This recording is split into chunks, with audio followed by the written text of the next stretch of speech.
Bonjour et bienvenue à tous et à toutes dans cette nouvelle émission de Paroles de Femmes. On est heureux de passer ce moment avec vous et hier on a terminé notre émission un petit peu sur les chapeaux de roue et je n'ai même pas pris le temps de vous remercier. Vous remercier vous tous qui avez eu le cœur touché puis qui avez décidé de donner, de semer, de faire partie de ces 5000 semeurs. Alors aujourd'hui je veux prendre le temps de vous remercier, de vous dire merci au nom de toute l'équipe de MCI. Merci d'avoir pris ce risque.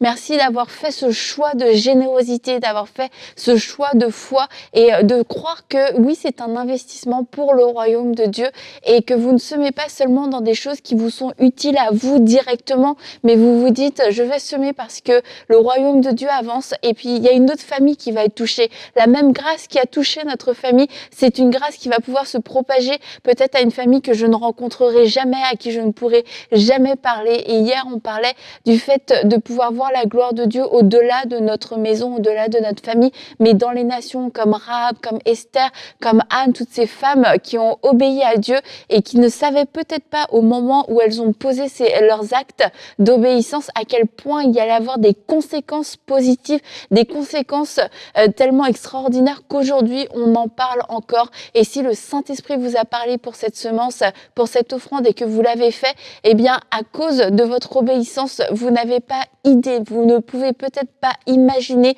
le fruit que ça va pouvoir produire. Et dans des années encore et encore, on pourra en parler et vous pourrez avoir cette réjouissance saine et sainte devant Dieu. J'ai pu y participer. Alors, un grand merci à vous tous.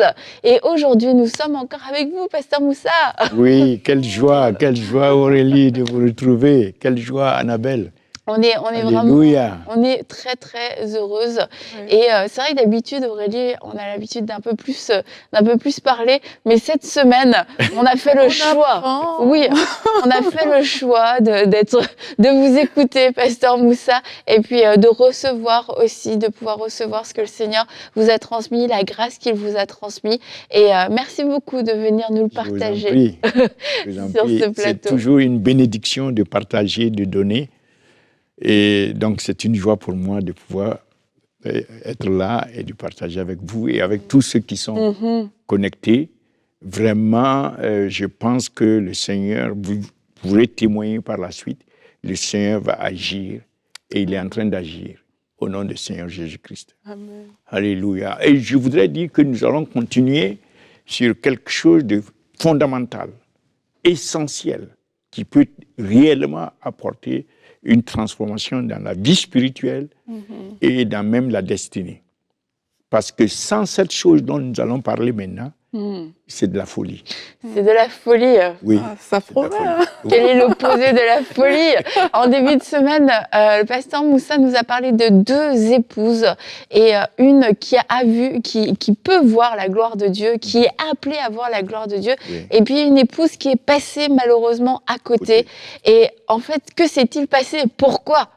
C'est la clé, cette clé dont nous avons besoin et cette clé, oui, qui je crois, va amener de l'éclaircissement, va amener aussi de l'ordre dans beaucoup de vies et va être une brèche pour pouvoir voir la gloire de Dieu. Alors, pasteur Moussa, sans attendre, quelle est cette clé? C'est-à-dire que, je vais l'annoncer d'une manière très simple, il est impossible de manifester la gloire de Dieu sans la sagesse. La sagesse. La sagesse. Dieu même dit que lui, il a tout fondé. Il a fondé la terre par la sagesse. Et on peut regarder le proverbe 3, verset 19. Si on peut lire ce proverbe. Oui. Proverbe 3, verset 19. Donc, Proverbe 3, au verset 19. La Bible dit, c'est par la sagesse que l'Éternel a fondé la terre. Voilà. C'est par l'intelligence qu'il a affermi les cieux. Voilà. Donc, ce que Dieu fonde, c'est par sa sagesse. C'est par sa sagesse qu'il fonde la terre. Tout ce qui a été établi par Dieu, c'est par sa sagesse. Et même, il est donné, Dieu donne à l'homme, à l'être humain, de pouvoir aussi fonder son foyer, fonder sa maison, mais ça sera toujours par la sagesse. Et pour cela, nous pouvons lire le Proverbe 24, verset 3. Ouais. Donc, Proverbe 24, au verset 3, c'est par la sagesse qu'une maison s'élève et Voilà. par l'intelligence qu'elle s'affermit. Voilà. Donc, que ce soit Dieu lui-même ou que ce soit l'homme, c'est par la sagesse que tout ce que nous fondons sur la terre, c'est par la sagesse que nous pouvons le faire. Amen. Et dans le cas des deux épouses, c'est ce qui a manqué à l'une des épouses. Notamment Ève a manqué de la sagesse. Ce manque de la sagesse a eu une conséquence catastrophique pour sa famille et aussi, même pour toutes les familles, ont été affectées par ce manque de sagesse. Donc la question se pose, qu'est-ce que c'est que cette sagesse? Qu'est-ce que c'est que cette sagesse, Pasteur Moussa?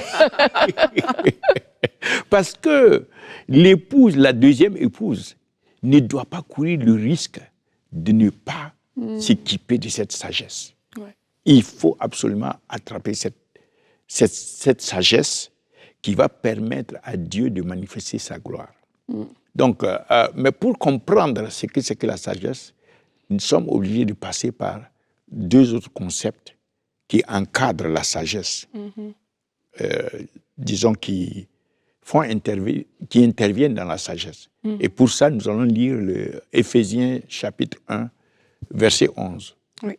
Éphésiens chapitre 1, verset 11. C'est ça. Donc, en lui, nous sommes aussi devenus héritiers. En Christ, nous sommes devenus héritiers. Oui, ayant été prédestinés suivant la résolution de celui qui opère toutes choses d'après le conseil de sa volonté. Il opère toutes choses, non pas certaines des choses, mais toutes choses, selon le conseil de sa volonté. Voilà deux concepts ici, le conseil et la volonté de Dieu.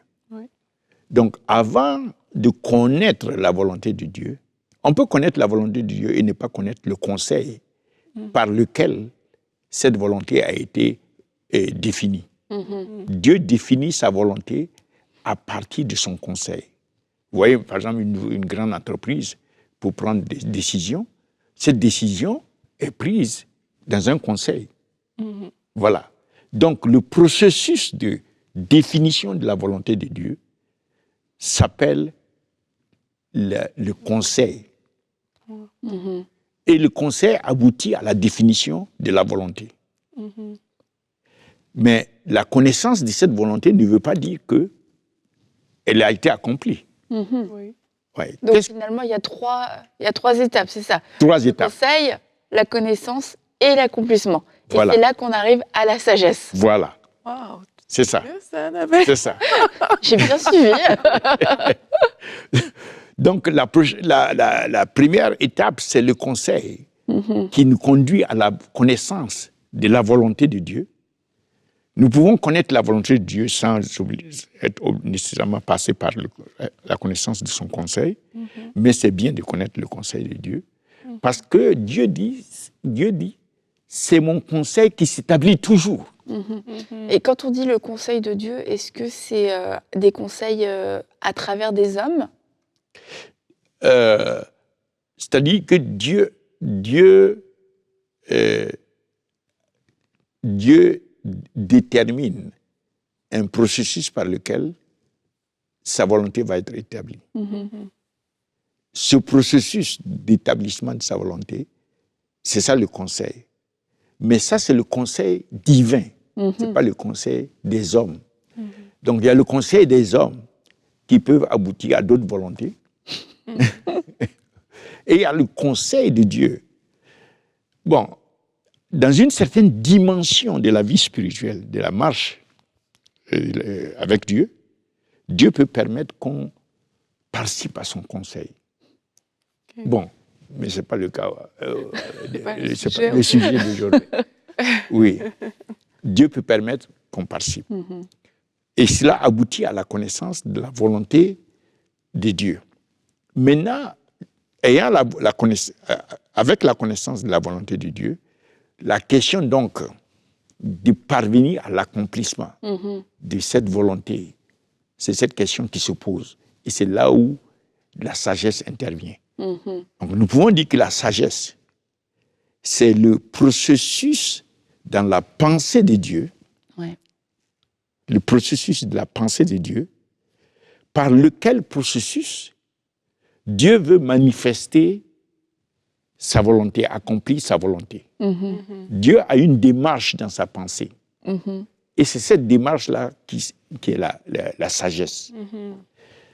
La démarche de l'homme dans sa pensée va aboutir à des accomplissements qui ne sont pas nécessairement conformes à l'accomplissement de la volonté de Dieu.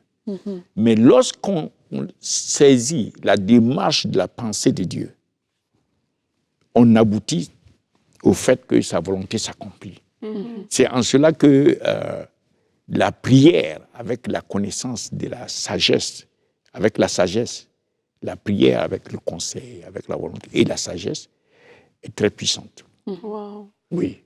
Ça me fait penser quand on dit que la gloire de Dieu, c'est de cacher Oui, les une choses et que la c'est- gloire de l'homme, c'est de révéler les choses cachées.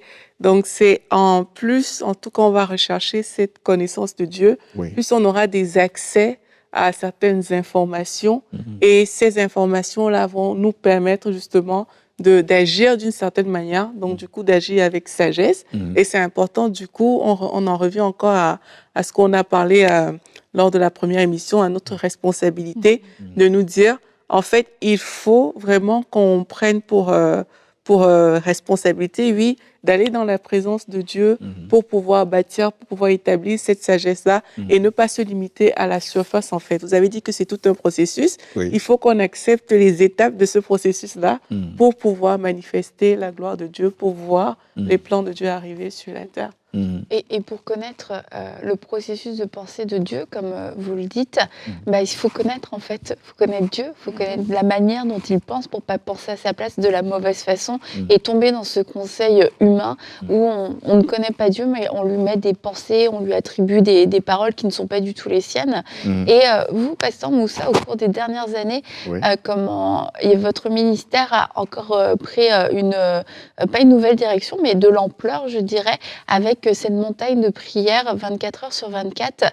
Et cette montagne de prière, c'est quelque chose que vous aviez reçu, qui était justement basé sur le cœur du Père. Et ce sont des prières basées sur le cœur du Père. Voilà. Et quand on parle de cette sagesse divine, bah, je pense que c'est capital de pouvoir connaître le cœur du Père.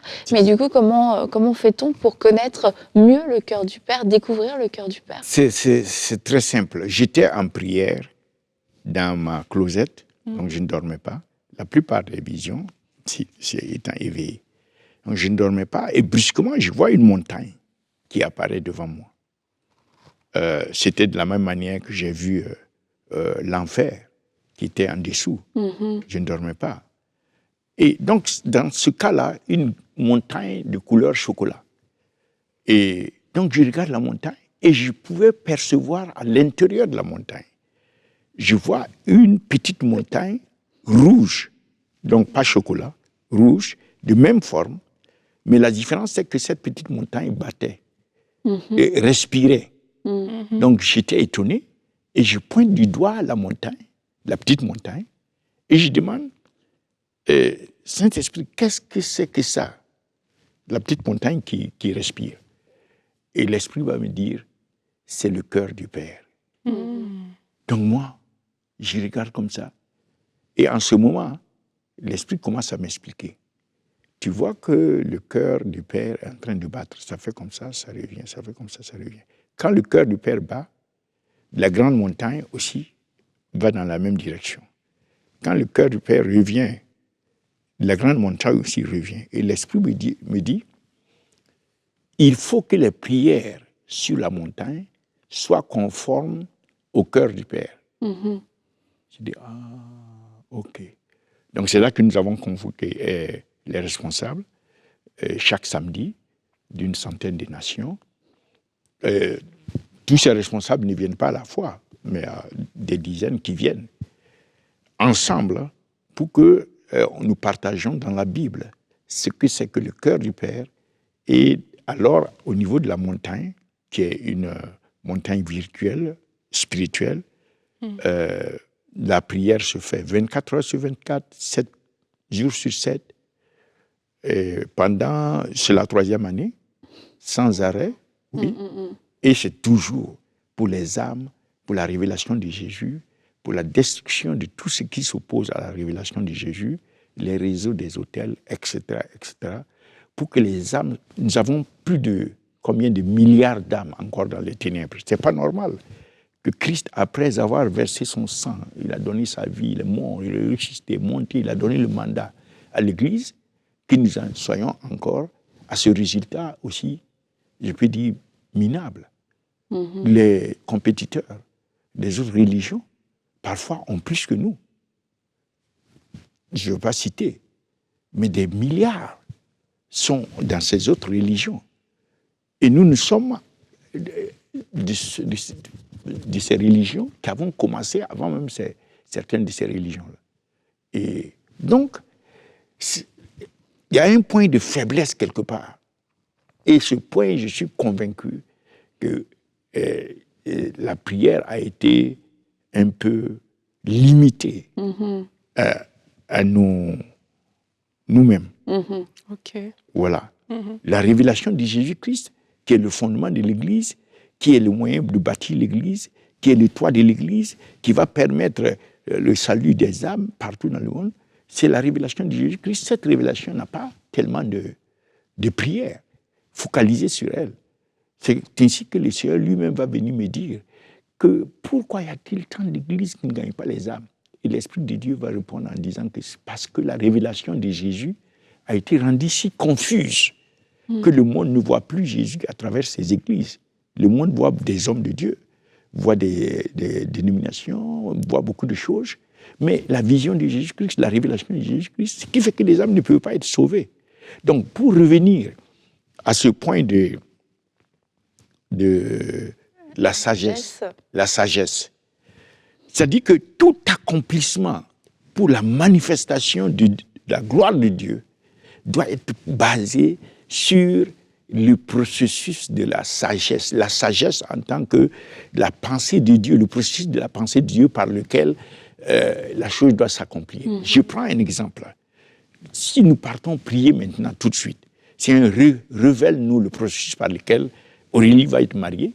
Oh, belle prière. Voilà. Et que nous prions selon ce processus, nous verrons l'accomplissement. C'est comme ça.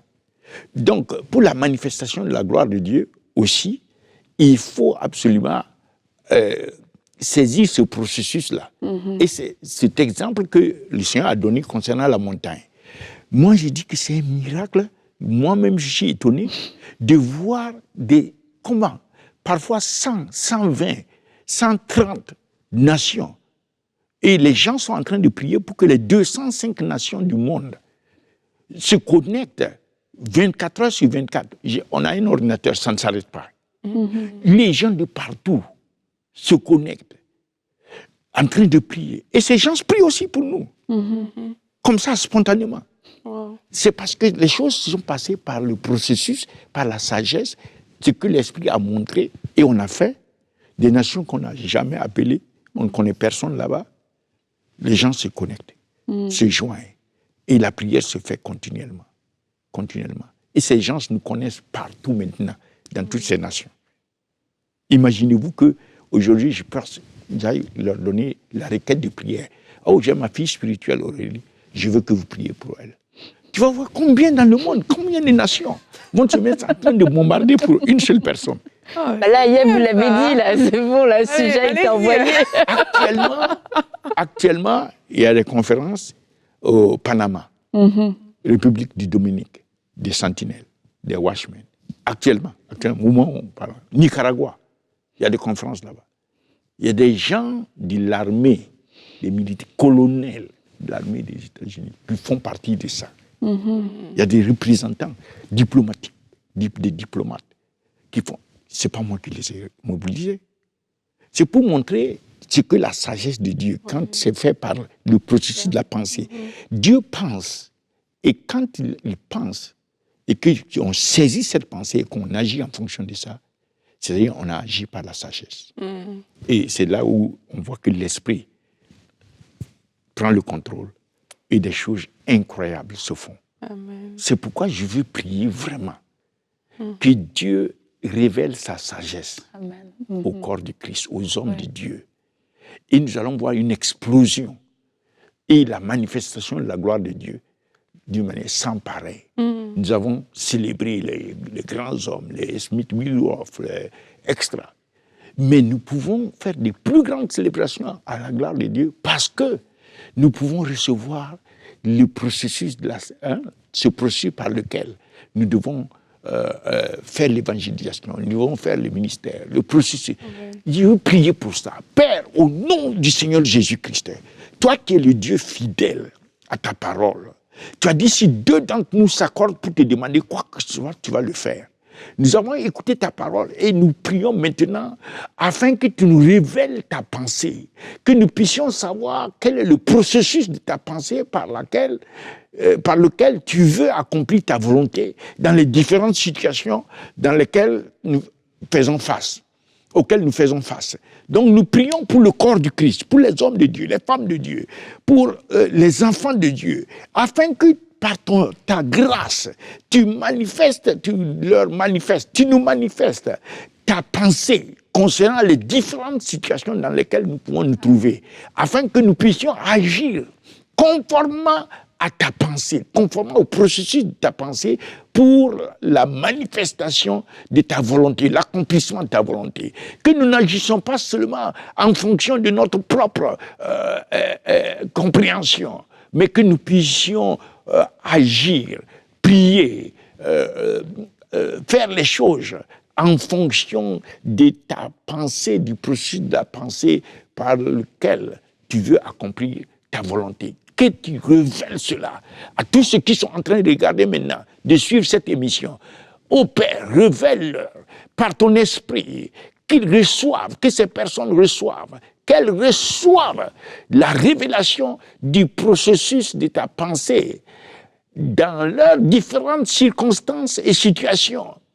Qu'elles sachent que, oui, Dieu veut que je fasse comme ça, que cela ne leur soit pas caché. L'ennemi veut faire autre chose, mais Dieu, ta pensée est claire. Voilà le processus, voilà le chemin d'accomplissement de ma volonté. Nous prions que tu leur révèles cela. Au nom de Jésus-Christ, au nom de Jésus-Christ, afin que ce soit normal de voir l'accomplissement de ta volonté dans la vie, dans les circonstances de ton peuple, afin que le monde sache que Jésus-Christ est Seigneur. Amen. Alléluia. Dirige-nous, tu as dit que par ton esprit, tu vas nous diriger dans toute la vérité. Et la vérité, c'est de nous montrer ta pensée, le processus par lequel tu veux que nous puissions agir dans n'importe quelle situation. Dirige-nous par ton esprit. Au nom de Jésus-Christ, nous avons prié. Alléluia. Et nous disons Amen. Amen. Recevez alors la sagesse de Dieu. Recevez la sagesse. Que Dieu vous accorde la grâce de connaître le processus qui vient de sa pensée, par lequel processus vous devez faire tout ce que vous devez faire. Au nom de Jésus-Christ. Que Dieu vous accorde cette grâce. Que Dieu nous accorde à tous. Que Dieu accorde à Aurélie de savoir quel est le processus qu'il faut suivre pour se marier. Que Dieu vous accorde ceux qui, comme Aurélie, celles qui, comme Aurélie, veulent se marier. Que Dieu vous révèle le processus par lequel Dieu veut que vous puissiez vous marier. Au nom de Jésus-Christ, que vous receviez ce processus d'une manière claire, que le miracle s'accomplisse, que la volonté de vous voir établi avec votre époux, que cette volonté s'accomplisse à travers la révélation du processus de la pensée de Dieu. Au nom de Jésus-Christ, au nom de Jésus, je prie pour la sœur Annabelle et pour son foyer. Je prie pour AMCI TV, je prie pour Jérémy Choudril, Michael, je prie pour Evelyne, pour Franck, et je prie pour Nadine, je prie pour tous les membres de MCI, pour tous ceux qui vont se connecter à MCI, qui vont donner, qui vont supporter. Père, afin que tu leur apportes la révélation du processus de ta pensée par lequel ils doivent agir, ils doivent accomplir ta volonté. Que cette révélation leur soit accordée. Que tu les guides dans ce processus constamment, que cela devienne normal, naturel. S'ils doivent voyager, par quel processus ils doivent voyager. S'ils doivent investir, par quel processus ils doivent investir. S'ils accordent leur la connaissance de ce processus, afin que ce soit ta volonté seulement qui soit toujours accomplie dans leur vie et dans leurs circonstances, dans les familles, au nom de Jésus-Christ. Merci Père de ce que tu nous as entendus et tu nous as exaucés. Et nous savons que nos vies ne seront plus jamais les mêmes. À toi toute la gloire, à toi tout l'honneur. Car c'est toi seul qui mérites. Tu mérites la louange, tu mérites l'adoration. Toi qui es Dieu très haut, assis dans une lumière inaccessible. Toi qui t'es humilié pour regarder le ciel, où tu as établi ton trône. Et tu as fait de la terre ton marchepied. À toi toute la gloire. Au nom de Jésus-Christ, nous avons prié. Amen. Amen. Amen. Amen. Merci encore, Pasteur Moussa. Et puis, on va se retrouver demain. On va terminer la semaine ensemble. Alors, à demain pour une prochaine émission de Paroles de Femmes.